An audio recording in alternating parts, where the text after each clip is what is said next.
واقعہ سلطان صلاح الدین ایوبی قسط نمبر 176 اپنا اسلامک اسٹوڈیو۔ میں ایک بار پھر کہتا ہوں کہ سوڈانیوں کا استعمال کرنا ضروری ہے، رینالٹ نے کہا۔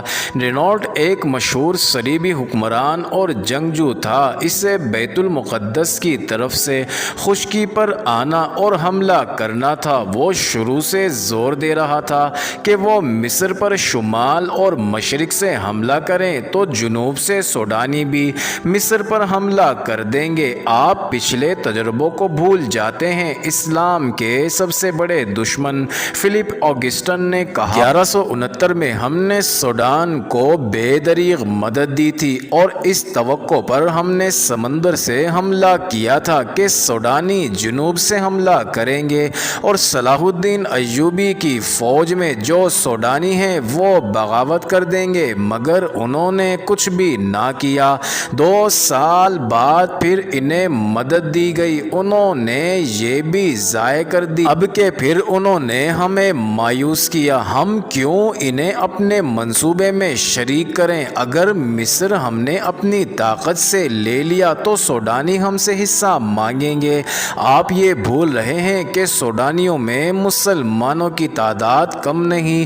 مسلمان پر بھروسہ کرنا غلطی ہے۔ اگر آپ سچے دل سے اسلام کا نام و نشان مٹانا چاہتے ہیں تو کسی مسلمان کو اپنا دوست نہ سمجھیں، انہیں خرید کر اپنا دوست ضرور بنائیں، لیکن دل میں اس کی دشمنی قائم رکھیں۔ آپ ٹھیک کہتے ہیں، ایک اور صلیبی بادشاہ نے کہا۔ آپ لوگوں نے فاطمیوں کو دوست بنایا، وہ صلاح الدین ایوبی کے دشمن ہوتے ہوئے بھی اسے ابھی تک قتل نہیں کر سکے۔ ہم نے انہیں بڑے بڑے قابل جاسوس اور تخریب کار دیے جو انہوں نے اپنی غلطیوں سے پکڑوا کر مروا دیے۔ اب ہم کسی پر بھروسہ نہیں کریں گے، ہمیں اپنی جنگی طاقت پر بھروسہ کرنا چاہیے اور اب ہم کامیاب ہوں گے۔ ان کی جنگی طاقت اتنی زیادہ تھی کہ وہ اس سے زیادہ تکبر کرنے میں حق بجانب بیڑے کا تو کوئی حساب ہی نہ تھا۔ بیت المقدس کی طرف سے جو فوج آ رہی تھی وہ سمندر کی طرف سے آنے والی نفری سے دگنی تھی۔ ناظرین، یورپی مورخوں میں تعداد کے متعلق اختلاف پایا جاتا ہے۔ بعض نے تو اس حملے کا صلیبی جنگوں میں ذکر ہی نہیں کیا، جیسے اس کی کوئی اہمیت ہی نہیں تھی۔ اس حملے میں کم و بیش صلیبیوں کی 6 بادشاہیاں شامل تھیں۔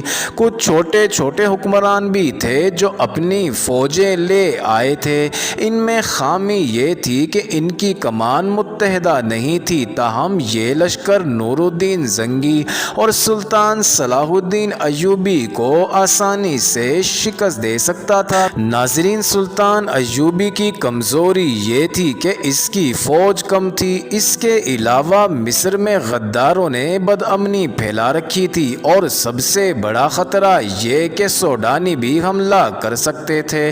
نور الدین زنگی کو بھی کچھ ایسی ہی دشواریوں کا سامنا تھا۔ دنیائے اسلام چھوٹی چھوٹی ریاستوں میں بٹی ہوئی تھی اور یہ حکمران عیش و عشرت کے عادی ہو چکے تھے۔ صلیبیوں نے انہیں اپنے زیر اثر لے رکھا تھا، وہ آپس میں پھٹے ہوئے تھے اور انہیں اسلام کی ناموس کا ذرہ بھر بھی احساس نہ تھا۔ ناظرین، سلطان ایوبی نے اپنے سینئر کمانڈروں کو بلا کر اپنی فوج کو 3 حصوں میں تقسیم کر دیا۔ ایک حصے کو اس نے سوڈان کی سرحد پر چلے جانے کو کہا۔ اس کے کمانڈر کو یہ ہدایت دی کہ وہ سرحد سے خاصا پیچھے خیمہ زن رہے، لیکن فوج کو مختلف جگہوں پر اس طرح متحرک رکھے کہ گرد اڑتی رہے اور یہ ظاہر ہو کہ فوج کی تعداد بے حساب ہے۔ سلطان ایوبی نے خصوصی حکم دیا کہ کسی بھی وقت فوج آرام کی حالت میں نہ رہے۔ دوسرے حصے کو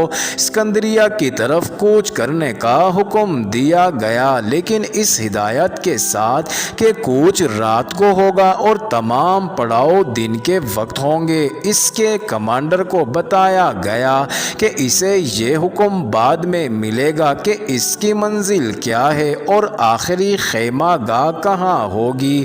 تیسرے حصے کو سلطان ایوبی نے اپنے ہاتھ میں رکھا۔ اس نے کسی بھی کمانڈر کو نہ بتایا کہ یہ احکام کیوں دیے جا رہے ہیں۔ سب نے دیکھا کہ تمام تر منجنیقیں اس فوج کو دی گئی تھی جو اسکندریہ کی طرف جا رہی تھی۔ اس کے ساتھ 8 روز بعد سلطان ایوبی قاہرہ میں نہیں تھا اور نور الدین زنگی کرک میں نہیں تھا۔ وہ دونوں اسکندریہ کے مشرق میں گھوم پھر رہے تھے، مگر کوئی نہیں کہہ سکتا تھا کہ یہ دونوں کس ملک کے حکمران اور فوجوں کے کمانڈر ہیں، اور یہ وہ انسان ہیں جو صلیبیوں کے لیے سراپا دہشت بنے ہوئے ہیں۔ وہ غریب سے 2 شتر باندھ تھے جو معلوم نہیں کہاں سے آئے تھے اور کہاں جا رہے تھے۔ انہوں نے ساحل پر جا کر بحیرہ روم کی وسعت کو نظروں سے بھانپا اور ناپا۔ وہ 3-4 دن میں دور دور گھوم گئے۔ سلطان ایوبی اسکندریہ اور نور الدین زنگی کرک چلا گیا۔ ناظرین، سلطان ایوبی نے اپنے امیر البحر کو کچھ احکام دیے اور وہ چلا گیا۔ معزز ناظرین، یہ انٹرسٹنگ ویڈیو جاری ہے۔ اگلی ویڈیو قسط نمبر 177 میں دیکھنا مت بھولیے گا۔